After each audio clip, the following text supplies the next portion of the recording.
আসসালামু আলাইকুম। আজকে নিয়ে আসলাম খুবই মজাদার একটা রেসিপি। সেটা হচ্ছে দেখেন, একসঙ্গে নিয়ে নিয়েছি পেঁয়াজ, রসুন, আস্ত কিছু সরিষা, দুটো কাঁচামরিচ এবং জিরা। এটা একসঙ্গে এখন আমি বেটে নিব। এই যে দেখেন, একসঙ্গে আমি বেটে নিয়েছি। সরিষাটার সঙ্গে যদি আমি একটু রসুন আর একটু কাঁচামরিচ বেটে নিই, সেক্ষেত্রে সরিষাটা তিতা লাগবে না। আপনারা এটা ট্রাই করে দেখতে পারেন। এখন আমি কিছু ইলিশ মাছ ধুয়ে নিয়েছি। এখন এই ইলিশ মাছের মধ্যে আমি এই বাটা মশলাটা দিয়ে মাখিয়ে নিব সুন্দর করে। দিয়ে দিলাম বাটা মশলাটা।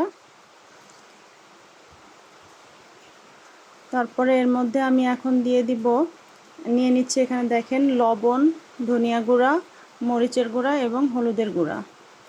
এসবগুলো একসঙ্গে দিয়ে এটাকে আমি হাতে মাখাবো। আগেকার দিনের মা চাচিরা এভাবে মশলা বেটে এবং হাতে মাখিয়ে রান্না করতো। ওটার যে কি সুন্দর একটা স্বাদ এবং ঘ্রাণ। দেখেন, আমি ঠিক এই একইভাবে মাখিয়ে নেব সুন্দর করে মশলাটা। যত সুন্দর মাখানো হবে ঠিক টেস্টটাও তত বাড়বে।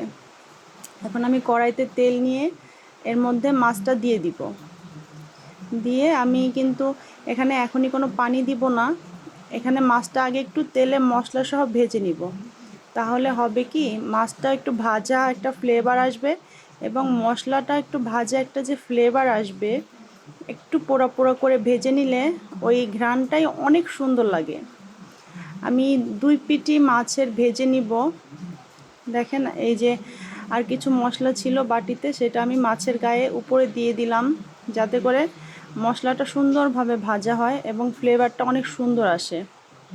দেখেন, আমি একটু উল্টে দেখাচ্ছি। দেখেন, মাছের গায়ের সঙ্গে মশলাটা মনে হচ্ছে একটু পোড়া পোড়া করে ভেজে নিয়েছি। মশলাটা কিন্তু পুড়ে যায়নি।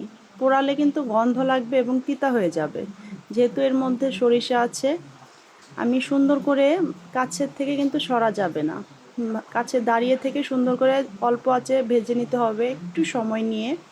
রান্নাটা আপনি যত শ্রম এবং যতটা সময় নিয়ে করবেন, তত টেস্ট এবং তত ভালো।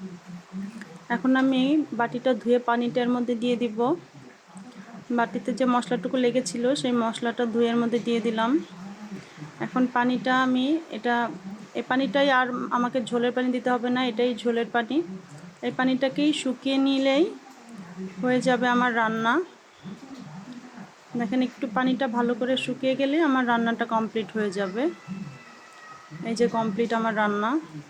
এখন আমি নামিয়ে নিয়েছি, দেখেন কমপ্লিট।